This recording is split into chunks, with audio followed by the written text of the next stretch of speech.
تاني حاجة هناخدها وهي فكرة الانهيرتنس. يعني ايه؟ يعني انا بالنسبة لي عايز اخلي الكلاس بتاعي يورث لحد تاني، يبقى بالنسبة لي عامل زي البيرنت كده. هو الاب يقدر ان هو يورث ابنه اسمه، او إن هو يقدر ان هو يورث له مثلا صفات معينة فيه. ففي نوعين لفكرة ان انا اخلي كلاس معين موجود عندي، اقدر اخليه يورث لي كلاس تاني، يورث كلاس تاني. ايه هي؟ في حاجة اسمها الاكستنشن وفي حاجه اسمها الاوفر رايد. ايه طيب هي فكره الاكستنشن؟ الاكستنشن هو ان انا اضيف سلوك جديد، ان انا اخلي ان الشخص دوت يضاف له سلوك بس مختلف. اما الاوفر رايد لا، ان انا هغير في السلوك عموما اللي كان موجود فيه. مثال على كده وهي الاكستنشن. يعني انا دلوقتي لو عندي مثلا الاب، فالاب هيقدر ان هو يورث ابنه الاسم بتاعه، بس هياخد طبعا نفس الصفات. يعني هيكون عنده اكيد بني ادم، ايدين رجلين وش، هو بني ادم. هياخد بس هيورث منه صفات معينة يقدر ان هو ياخدها. طيب لو جينا لتاني فكرة وهي الاوفر رايت. الاوفر رايت يعني معناها ان انا دلوقتي لو عندي مثلا الفيكل نفسه، لو عندي الماشين نفسها اللي موجودة، هقدر ان انا اغير في الصفات اللي انا ينفع اورث لها لحد تاني. بمعنى عندي دلوقتي مثلا كل الصفات بتاعت العربيات، على الموتوسيكل، على الطيارات، كلهم ان هم يكون عندها صاج، عندها موتور، عندها مثلا ازاز، عندها باب، وهكذا. دول حاجات اساسيه. انا هاجي اقول ان من الكلاس دوت انا هروح مزود عليها ان هي تكون عربيه. فلو هي عربيه مثلا هتكون باربع عجل مثلا، وهتكون المحرك بتاعها بطريقه مختلفه. وهنزود عليها انها عندها كراسي، يعني زودت عليها فيتشرز كده زياده، اوبجكت زياده كده، ان هو عنده مثلا كراسي. ورحت قلت لا، انا هخترع حاجه جديده نفس الصفات ديت، بس انا هاخد على مزاجي وهعمل موتوسيكل. فالموتوسيكل ما عندوش كراسي، الموتوسيكل بالنسبه له هما عجلتين. نفس الفكره، ده اربع عجلات وده عجلتين، فنفس الخصائص بس غيرت الشكل بتاعه كله. عملت عليه اوفر رايد بالحاجات المختلفه اللي انا ممكن اضيفها او ان انا ممكن ازودها عليها. نبدا بفكره ايه هي الانهيرنس. ان انا بالنسبه لي هورث لحد تاني. احنا اتفقنا ان هما طريقتين، فناخد اول طريقه. اول طريقه بالنسبه لي ان هو اكستنشن، ان انا هديله بالنسبه لي حاجه زياده انا ممكن اضيفها عليه، او بالنسبه لي variable هو ممكن يستخدمه كان معايا. ده انا ممكن اعمله ازاي؟ دلوقتي انا هيبقى بالنسبه لي كده هو في كلاس مثلا انا ممكن اعمل له يوزر. ومن اليوزر دوت انا هبدا احط له ان هو الاوبجكتس بتاعتي اللي انا محتاج ان هو يستخدمها. زي ايه؟ انا مثلا هعمل له نفس الفكره div، واجي اكتب له ان هو self مثلا للنيم. جميل. طيب بعدين انا بعمل ايه؟ هاجي واقول له ان هو self، هشاور عليها عادي جدا للنيم بتاعتي اللي موجودة عندي. طيب أنا لو محتاج أعمل هنا هو فانكشن معينة، ميثودز معينة هو بيعملها. الأب مثلا أو اليوزر ده بالنسبة لي هو بيعمل أكشن معين. اليوزر ده ممكن يكون بيعمل أكشن معين، إن هو يعمل لوج إن مثلا، لوج أوت، إن هو يعمل ساين أب مثلا على حاجة معينة. فخلينا نقول إن هو دلوقتي هيعمل لوج إن. حلو. هيعمل لوج ان دلوقتي وهعمل له سيلف. سيلف بالنسبه لي يعني معناه انها بتشاور على النيم او بتشاور على الفاريبلز اللي كانت المفروض موجوده هنا اهو. طيب الفانكشن هتعمل ايه؟ مثلا خلينا نقول ان هو هيعمل له برنت، والبرنت ديت هيقول ان اسم الشخص، اسم الشخص مثلا هيعمل لوج ان، لوج ان. جميل. طيب الشخص اللي عمل لوج ان دوت انا محتاج ان انا اضيف له او اضيف بني ادم، اضيف عليه حد زياده. ممكن اعمل حاجه زي كده ازاي؟ اقول له مثلا ان انا بالنسبه لي s1 او يوزر بالنسبه لي 1. هو المفروض ان انا اقول له الفاريبل بتاعي اهو بتاع يوزر، واليوزر دوت جواه حد، جواه حد، فمثلا بالنسبه لي جواه علي. دلوقتي علي بقى جوه اليوزر 1 دوت. طيب انا دلوقتي عايز اضيف او اورث منهم حاجه معينه. يعني فنفترض ان احنا هنعمل برنامج، البرنامج دوت فيه يوزر، البرنامج ده بتاع الطلبه. فالطلبه دول هحتاج ان انا اخد منهم اساميهم. وكمان البرنامج دوت موجود فيه مدرسين، فانا محتاج برضو اخد اساميهم. البرنامج دوت برضو موجود فيه مثلا المدير، فبرضو محتاج اخد فيهم اساميهم. فيبقى بالنسبه لي الاساسي عندي ان في اسامي. مش كل مره بقى اكتب ان ده اسم الطالب، ده اسم لا، عايزين ننظمها. فانا كده هعمل كلاس تاني يورث من الحاجه الاساسيه بالنسبه لي. ايه هي؟ هيورث بالنسبه لي مثلا ايه؟ عند كلاس الستودنت. يعني لو جيت عملت ان هو كلاس وقلت له بالنسبه لي ان هو دوت كلاس الستودنت بتوعي، ومن كلاس الستودنت دوت انا عايز اورث الحاجات الصفات اللي موجوده هنا، يبقى هاخد اليوزر ده وهحطه جواه. يبقى دوت كلاس الستودنت ورث ايه؟ خد البيانات والداتا اللي كانت موجوده جوه اليوزر. جميل. لما هياخد البيانات اللي موجوده جوه اليوزر دوت، انا ممكن اضيف له حاجه جديده. طب لا، انا مش عايزه اضيف حاجه جديده، انا عايزه اخد الداتا اللي كانت موجوده هنا. اخدها ازاي؟ اقول له عادي جدا هنا هو ضيف مثلا، وهقول ان الستودنت دول الاكشن اللي هم بيعملوه، الميثودز اللي هو بيعمله، ان هو مثلا بيسجل على الكورس اللي هو بيعمله. طيب الكورس دوت علشان يتسجل يعني معناها ان هو عايز كورس، عايز variable ان هو ياد كورس. بالنسبه لنا اد كورس ازاي؟ هقول له ساعتها سيلف، والسيلف بالنسبه لي هيقول لي ان انت محتاجه كورس. طيب انا دلوقتي محتاجه الكورسز اللي موجوده عندي ديت، محتاجه اعمل ايه كمان؟ يطلعها لي بقى. انا اقول له ساعتها ان هو print الاف بالنسبه لي مثلا لانك انت سيلف مثلا نيم هي مثلا، او خلينا عشان اي حد this course. جميل. هي ايه انهي كورس اللي هو بالنسبه له الكورس ده؟ اي variable هو المفروض هيجي ياخدها هيتاخد وهيتحط هنا. طيب لو انا هاجي اضيف داتا من اللي موجوده هنا اهوت، هعمل ايه؟ هقول ان انا عايزه اضيف مثلا طالب جديد. الطالب اللي موجود عندي دوت معناها ان انا هندي على الطالب اللي هنا، الكلاس اللي موجود هنا. هل الكلاس دوت عايز ياخد داتا؟ يعني انا لو جيت قلت له ادي الكلاس ده وحطيت قوسين وكده وسبتها، قال لي لا، انت عندك هنا هو المفروض argument، المفروض ان هو نيم. ازاي عرف؟ عشان انا ورثت منه ان هو اهو الارجمنت اللي كانت المفروض موجوده هنا، فده معناه ان هو مستني مني هنا هو نيم. فانا دلوقتي اديته اسم فعلا، ضفت له حاجه. طيب انا عايزه اشغل الميثود اللي موجوده هنا، عايزه اشغل الفانكشن اللي المفروض انها بتدي لي حركه هنا او بتدي اكشن هو المفروض يكون عايز يعملها.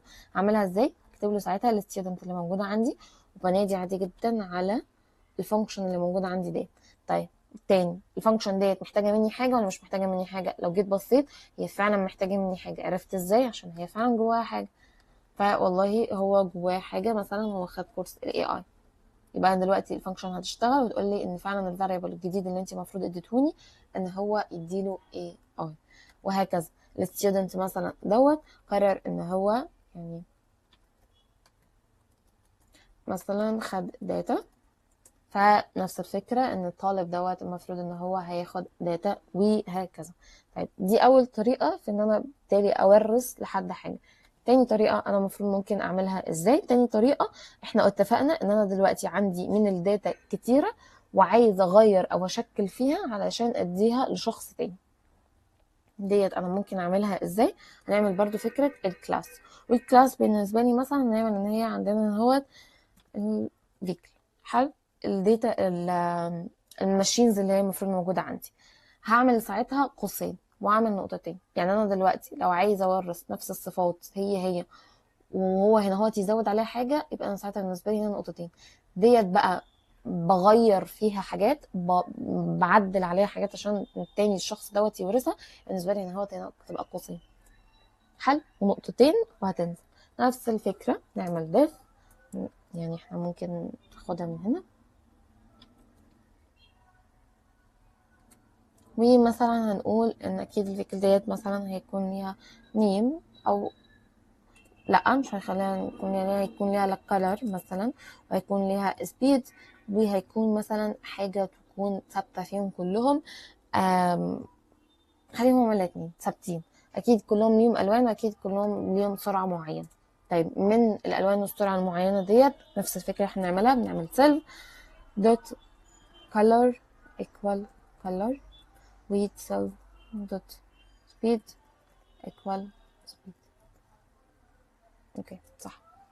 بس هنيجي وناخدها واقول له ان انا دلوقتي عايز مثلا اعمل فانكشن موجوده فيها، عايز حاجه زياده تكون هي بتعملها، او علشان اقدر ان انا اشغل الاثنين دول. انا ينفع اشغل الاثنين دول عادي جدا زي ما انا شغلتها اهوت، ناديت عليها او ان انا هخلي كل واحده فيهم ليها اكشن معين او فانكشن معين. ليه؟ علشان بعد كده لما نيجي نستخدم هوريك ازاي احنا ممكن نستخدم نفس الاكشن ده او نفس الفانكشن ديت ان انا اورثها لحد تاني. طيب لو انا بالنسبه لي هنا هوت مثلا قلت له def وقلت له مثلا what color للحاجه اللي موجوده عندي، طبعا اتفقنا انا مش هورثه حاجه فهقول له ساعتها سيلف وهسيبها فاضيه. طيب احنا نعمل مثلا هنا print، والprint بالنسبه لي ان هو هيطلع له الكلر بتاعه سيلف، هنشاور على الكلر اللي هو موجود عندي بس خلاص.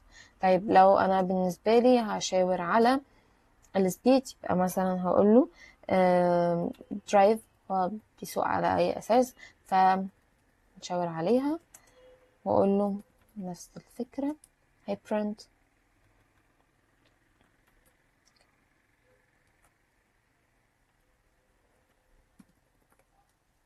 يبقى انا بالنسبه لي شاورت على الاثنين بتو فانكشن. طيب لو جيت ان انا اخليه يشتغل علشان اديله اكزامبل مثلا معين، فالفيكل مثلا بالنسبه لي ان هو اول واحده بتيجي تقول لي انا عشان اشتغل هتنادي على الكلاس بتاعي.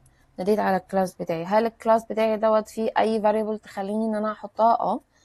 في لون وفي مثلا سرعه، يبقى انا كده بالنسبه لي شغلتها. طيب انا عايزه اشغل فانكشن من دول، هعمل ايه؟ بنادي على الفاريبل اللي اتسمى هنا اهوت، بعمل دوت وبعمل منشن كده للفانكشن اللي المفروض بتاعتي او الميثودز بتاعتي اللي انا عايز اشغلها، واقول له ساعتها انها تشتغل بانها تطلع لي اللون مثلا، او ان انا هيجي واقول له طلع لي السرعه بتاعه السواقه ديت، فهيجي يقول لي ان هي مثلا 500. طيب انا قلنا ان احنا عايزين نخلي حاجه تاني هو يورث الحاجه ديت. انا ازاي ممكن اخلي حد تاني يورث الحاجه ديت؟ زي ما عملنا فوق، انا خليت اليوزر الستودنت بالنسبه لي ياخد من اليوزر نفس الكونسبت. انا هخلي الفيكل ديت يتاخد منها حد تاني، يعني هعمل ساعتها كده كلاس واقول كلاس مثلا دوت للعربيه. العربيه ديت هتاخد من مين؟ هي هتورث من الحد الاساسي دوت، من الحد الرئيسي اللي كان موجود عندها، وهتعمل ساعتها ان هو نطين وانزل. طيب انا عايزه اورث منها الحاجات اللي كانت موجوده بس انا مش عايزه اضيف عليها اي حاجه، انا هورث بس منها. فلنفترض في البدايه اقول له مثلا def، وهي هقول له ان انت عندك الدرايف مثلا، هي درايف ايه؟ نفس الداتا اللي كانت موجوده عنده. طيب نفس الداتا اللي كانت موجوده عنده كان موجود عندك ايه؟